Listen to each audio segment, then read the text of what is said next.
ప్రపంచ కుబేరుల్లో అంబానీ ఫ్యామిలీ ఒకటి.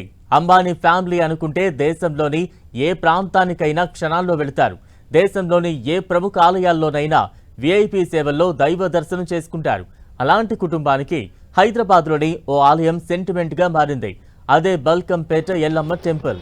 నీతా అంబానీ ప్రతి ఏటా బల్కంపేట ఎల్లమ్మను దర్శించుకుంటారు. ఐపీఎల్ జరుగుతున్న సమయంలో హైదరాబాద్ వచ్చిన ప్రతిసారి నీతా అంబానీ అమ్మవారికి మొక్కులు చెల్లించుకుంటుంటారు. నీతా అంబానీ సమయం దగ్గర పడినప్పుడల్లా ప్రముఖ ఆలయాలను సందర్శిస్తూ ఉంటారు. ఆయా ఆలయాల అభివృద్ధికి భూరి విరాళమిస్తారు. నీతా అంబానీకి బల్కంపేట ఎల్లమ్మ అమ్మవారిపై భక్తి ఎక్కువ.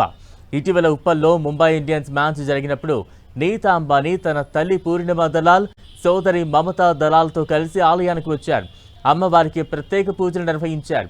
అనంతరం అమ్మవారి విశిష్టతను తెలియజేసిన ఆలయ ఈవో దేవస్థానం అభివృద్ధికి సహకరించాలని నీతా అంబానీని కోరారు. ఈవో విజ్ఞప్తికి సానుకూలంగా స్పందించిన నీతా అంబానీ ఆలయానికి ₹1 కోటి విరాళంగా ప్రకటించారు. ఈ విరాళం తాజాగా ఆలయ బ్యాంక్ ఖాతాలో జమ అయింది. ఇదే విషయాన్ని ఈవో మహేంద్ర గౌడ్ చెప్పారు. ఆషాఢ మాసం రాబోతోంది. భాగ్యనగరం బోనాల సంబరాలకు సిద్ధమవుతోంది. ఈ క్రమంలోనే నీతా అంబానీ బల్కంపేట అమ్మవారి ఆలయాన్ని సందర్శించడం, ఆలయ అభివృద్ధికి ₹1 కోటి విరాళం ఇవ్వడం ప్రత్యేక ఆకర్షణగా నిలిచింది. మన దేవాలయంలో మన రిలయన్స్ అధినేత్రి మేడం ప్రతి సంవత్సరం గత 5 సంవత్సరాల నుండి ఇక్కడ ఇచ్చేస్తున్నారు.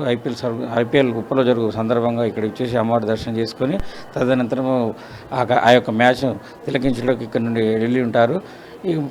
ఈ సంవత్సరం ఆమెకు బదులుగా వాళ్ళ మాతృమూర్తి ఇచ్చేసి ఉన్నారు దేవాలయానికి.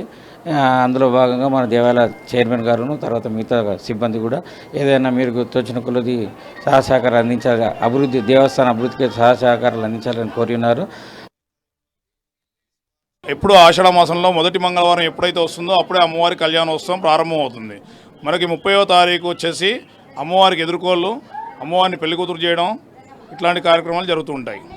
మరి మరుసటి రోజు 31వ తారీఖు రోజు అమ్మవారి కళ్యాణోత్సవం జరుగుతుంది. 10 గంటలకి అమ్మవారి కళ్యాణోత్సవం ప్రారంభం జరుగుతుంది. మూడో రోజు మనకి 2వ తారీఖు మూడో రోజు అనమాట. ఆ రోజు సాయంత్రం 5:30 రథోత్సవ కార్యక్రమం జరుగుతుంది. ఇక్కడ వచ్చేసి అమ్మవారికి బోనం ఎక్కిస్తారు, అమ్మవారికి ఆటలు అవి సమర్పిస్తుంటారు. మిగతా ఇంకా అమ్మవారి నైవేద్యం ఎక్కించేసి అలంకారం చేసి ముడుపులు కడుతుంటారు. పిల్లల కోసం కానీ, పెళ్ళిళ్ళ కోసం కానీ, ఉద్యోగాల కోసం కానీ అమ్మవారికి వచ్చి ఉదయాన్నే అభిషేకం చేసుకొని ముడుపులు కట్టేసి అమ్మవారి వాళ్ళ కోరికలు నెరవేరాలని అమ్మవారిని ప్రార్థిస్తారు. నీతా అంబానీ లాంటి వాళ్ళు కూడా వస్తారు. ఆమె ఇక్కడ మ్యాచ్ అయినప్పుడల్లా ఇక్కడికి వచ్చేసి అమ్మవారి పూజ చేసుకుని వెళ్ళి ఆమెకు అదొక నమ్మకం అనమాట.